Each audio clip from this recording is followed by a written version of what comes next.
Pseudosurto e surto da esclerose múltipla ou da neuromielite óptica. Um tema que pode gerar ansiedade, curiosidade, confusão e que é natural porque essa natureza desses sintomas pode ser algo novo para o paciente, principalmente quando o paciente está nos primeiros anos ou está ali no primeiro ano do diagnóstico, em que tudo aquilo, aquela avalanche de sintomas, exames complementares, consultas, é tudo muito angustiante.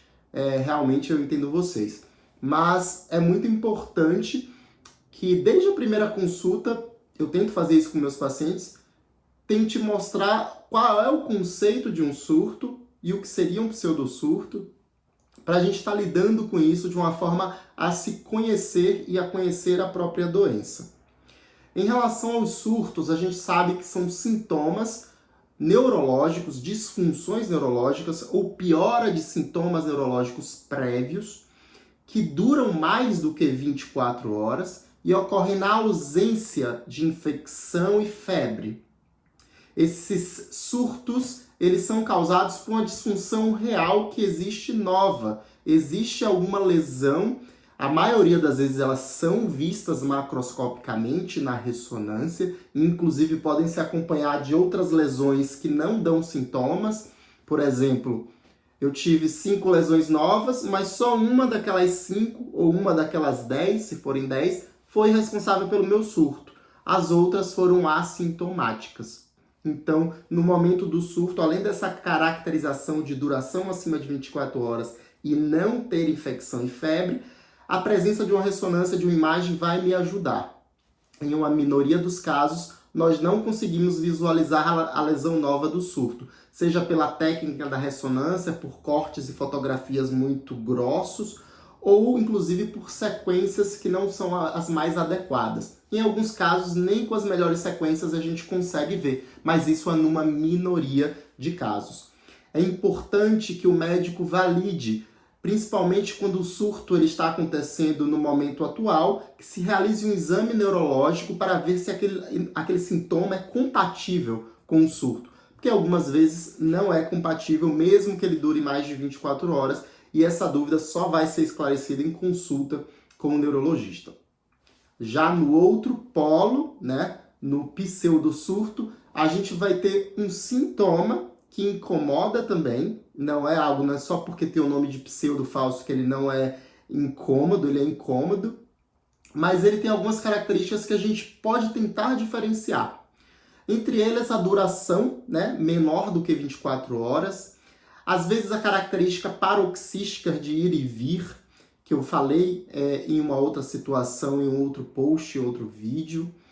A presença de uma infecção, então, poxa, tive infecção urinária, tive uma gripe, uma amidalite, uma pneumonia, e naquele contexto daquela infecção, com ou sem febre, voltou aquele meu embaçamento do olho direito, daquela neurite óptica direita que eu tive lá atrás, voltou a minha visão dupla, aquela diplopia daquele outro surto, minha perna direita voltou a arrastar mais um pouco, e eu não sei se é um surto ou um pseudosurto, e isso acaba melhorando em um tempo menor que aquele período da infecção, principalmente quando se introduz antibiótico, ou em geral ele vai embora e não dura mais do que 24 horas na maioria dos casos. Nem sempre é possível diferenciar, nem sempre com essas dicas é possível diferenciar, e para isso, da mesma maneira que o surto, vai ser necessário em algumas situações fazer um exame neurológico. Né? Alguns pacientes já conhecem, não, doutor, já tenho isso, eu sei o padrão, o aumento da temperatura, o calor é que desencadeia, é a infecção que desencadeia, um estresse maior, geralmente eu acabo sentindo esse rosto formigar mais um pouco. Então são situações diferentes, infecção, estresse, febre, aumento de temperatura, muita atividade física, entrar numa sauna, né, com ambiente quente, banho quente.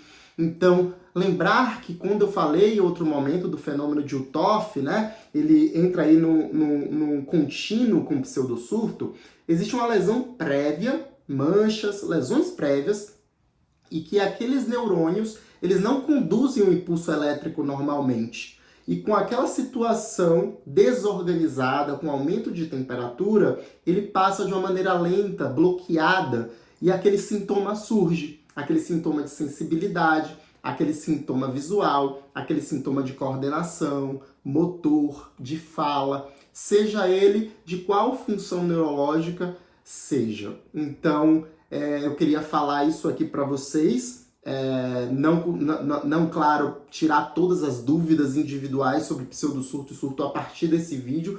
A intenção é dar uma abordagem geral e sempre conversem com o neurologista de vocês desde a primeira consulta para aprender esses conceitos, né, do que é um surto e do que é um pseudosurto, quando não é preciso ir ao consultório para ser examinado, fazer ressonância. É muito diferente o paciente que está no primeiro ano de doença com o paciente que já tem 5, 10, 15 anos e já conhece bem o próprio padrão. Então não se cobre, não se exija, não fique ansioso, dialogue com o seu médico e vá lendo informações de confiança. E nisso aí a gente vai construindo quebra-cabeça e se conhecendo melhor a doença e podendo ter uma melhor qualidade de vida.